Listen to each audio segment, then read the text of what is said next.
Roasted red pepper jam is one of those preserves that sits somewhere between sweet, savoury and fiery. By roasting the peppers first, you get a deeper, sweeter flavour than a standard chilli jam, and just enough chilli to give you a gentle warmth without blowing your head off. So in this video I'm making a sweet, roast red pepper jam with a little bit of a chilli kick. Let's get to it. All the ingredients are on screen now, and as always, the full written recipe will be in the description below. First, preheat the oven to 220 degrees centigrade. This is for roasting the peppers, which is where we're going to get that deeper flavour from. You can use jarred roasted peppers as well if that is something you have knocking around, but I wanted to roast these myself. All we need to do is remove the seeds and pith, then chop the peppers into quarters so they can lie fairly flat on a baking tray. I've got a small helper as usual, although this evening he chose to remind me why you need to have eyes in the back of your head. Stop. Now, in future, just for your safety, just cut the top off. Just cut the top off and then put it out from there, okay? Yeah. I really enjoy having the kids help out in the kitchen, and I do think these are important life lessons being learnt, but supervision is always key. No matter how many times I tell him to cut away from himself, every now and then he has a moment, and I really don't want my jam to contain fingers. Once all the peppers are sliced, get them onto a baking tray and into the oven for about 20 minutes, or until the skins are charred and the peppers have softened. While they're roasting, this is the perfect time to get everything else prepped. First, I'm cleaning my jars and placing them in a pan to boil for 10 minutes to sterilise. I have got a full video coming out on sterilisation techniques and basic preserve techniques. So if you're looking into understanding more of that kind of stuff, do like and subscribe so you don't miss it. While the jars are heating and the peppers are roasting, I'm going to weigh out the sugar. There's no need for jam sugar here, just plain white granulated sugar is perfect for this recipe. It helps keep the colour nice and bright, which is exactly what I want from a red pepper jam. Now I'm prepping the garlic cloves. There's no need to crush them properly because they're going into the blender anyway. Just chop the bottoms off to help peel away the papery skin, then give them a rough chop to help the blender out. Same with the ginger. It doesn't need to be beautifully diced, but it does need peeling, and I find cutting it into smaller pieces first makes that a bit easier. Next, I'm weighing out the tomatoes. I think cherry tomatoes work best here because they add a bit of sweetness and body, but you can make do with whatever type you have to hand.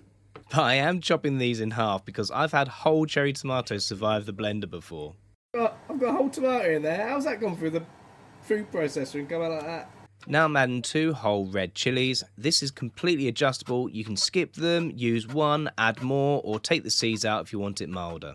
I like leaving them whole because I think the seeds add to that final look in the jar, and I do like that little chili kick. Lastly, measure out the white wine vinegar. You can use red wine vinegar as well, but white wine vinegar keeps the flavour a bit cleaner and helps keep that bright red colour. It's also what we had to hand, and even with this we were cutting it close. You're never going to add them and eat it. It's bang on 250ml. Really? Booyah! Now we just have to wait for the peppers. It's pretty clear to see when the peppers are ready. They'll have gone soft and the skins will look blistered and charred. Get them into a bowl, cover with a lid or plate, and leave them for about 10 minutes to steam themselves. That helps loosen the skins and makes them much easier to peel. Don't worry if you can't get every little bit off, those charred bits just add to the flavour anyway. Once the peppers are peeled, get them into the blender with the garlic, ginger, tomatoes and chilies. Give it all a blitz until it's blended down into a rough pulp. And I apologise because like a lot of these savoury jams, it doesn't look especially appealing at first, but it does smell great. Once that mixture is in the pan, add the vinegar, paprika, I'm using smoked paprika but plain paprika is fine as well, and then the salt. I'm also adding a small amount of crushed chilies, but that is completely optional, leave them out if you want a milder jam. Then pour in all the sugar and keep the pan on a very low heat, stirring well until you're happy all the sugar has fully dissolved. You don't want to rush this stage. Once the sugar is dissolved, you'll notice there's no more gritty cement mixer sound as you stir. At that point, turn up the heat and bring the mixture to the boil. As it starts boiling, you might see some foam forming on the surface. Just skim this off as best you can, and if you miss a bit, don't panic, it's harmless. It can just affect the clarity and final look of the jam.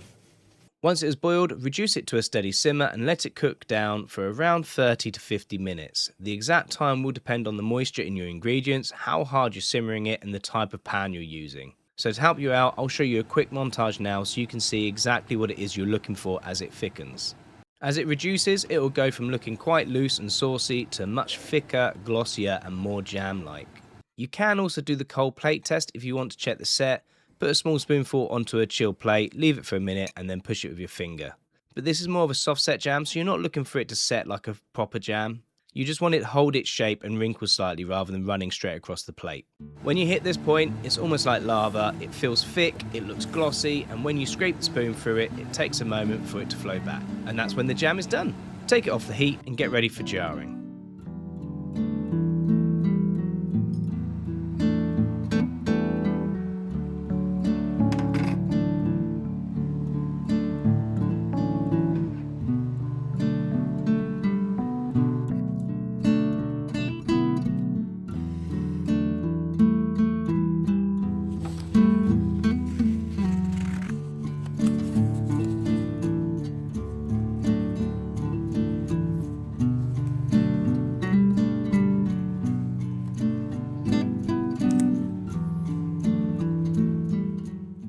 And there we go, roasted red pepper jam with a light chili kick. This is sweet, savoury, a little bit smoky and just warm enough without being ridiculous.